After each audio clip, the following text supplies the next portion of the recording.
This is Camp No Worries. It's a program of the YMCA of Burlington and Camden counties. But this is no ordinary camp. Kids here have been diagnosed with cancer. Their siblings can come also, and bereaved siblings can come. It's completely free. The staff is all volunteers. Most of them are healthcare workers, and they do this. They have this camp so that these kids, who when they're home, their lives, they have a lot to deal with. When they're here, they have no worries. When you visit this camp, you might be surprised at how much it looks like every other camp. There are tons of things to do here. Swimming, canoeing on the lake, playing in the sand, launching rockets. They even have princess tea parties. Party! Tea party! And lucky me, I was invited. Tea party! How long did it take you to get over missing your parents? It wasn't that long. I only missed them once I said goodbye because I don't like going away when my parents aren't there. I don't blame you. Is this your first time? No, this is my fourth time. Fourth time. So you must like camp. Yes. You do. What do you like about it? I feel like nothing can really go wrong.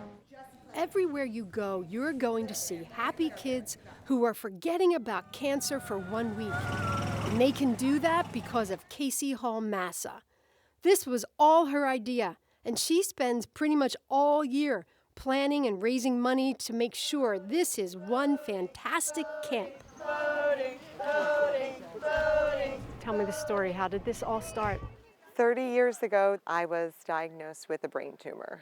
So I was looking forward to my summer like any 11-year-old little girl, trips to the beach, trips to the lake, gaining a little more independence as I was entering early adolescent, and that all changed. And it was when I was in college that I was studying child development and thought I'd like to start a camp. And I went home and I told my parents, and I think people ask you, you're 19. Yeah. Well, things don't seem as scary when you're 19. It seems like anything is possible, and so why not see if we could do this? So first camp, how many kids were there? First camp, we had 14 kids. And how many do you have now? Today, on site, we have 87. I think a lot of people, when they hear who comes here, they expect to see sadness and sickness, and I haven't seen any of that. You will hear giggles, you will hear jokes, you will hear laughter. We don't see sadness, sickness. Are there homesick moments? Yes, but we're usually able to talk them through that, and the other campers are able to talk them through that. They'll say, you can do it, we don't want you to leave yet. Tell me about the staff. They're all volunteers, right? We do not have any paid staff members. We have a complete volunteer staff. We have some that are former campers, some that just have heard about camp through the community setting. We have a really great, huge mix, and there are different ways that people can help. You don't have to come and be a counselor overnight. There are part-time opportunities where you can come and do a couple of hours in arts and crafts.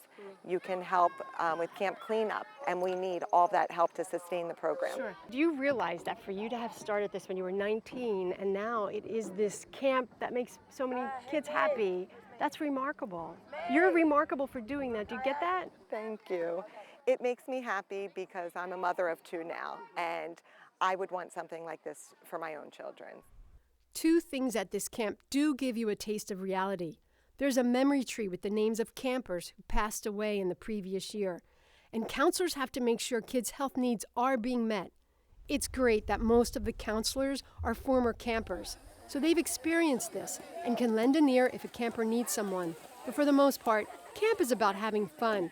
Curry Walsh and Julie Salemno are both campers who became counselors. So when were you here? I started coming when I was 11 years old after my brother passed away of cancer. He was 13 and he never had the opportunity to come to camp, unfortunately, but I was able to come the year after he passed away. Carrie, what about you? Why were you here? The year after I was diagnosed, I was able to start coming to camp, and I'm one of 5, so all of my siblings are able to come, and actually my little brother's still in the pool here as a camper. Did you worry at all about your health? I didn't at camp, because at camp, you know, is for kids to just be kids, and they absolutely take that away from your shoulders, and it's just great. Everything is made so that we can do whatever we want to do. So why did you want to be a counselor here? I personally wanted to do it because I wanted to be able to provide the same opportunity for everyone else who was going through the same thing that my family had gone through.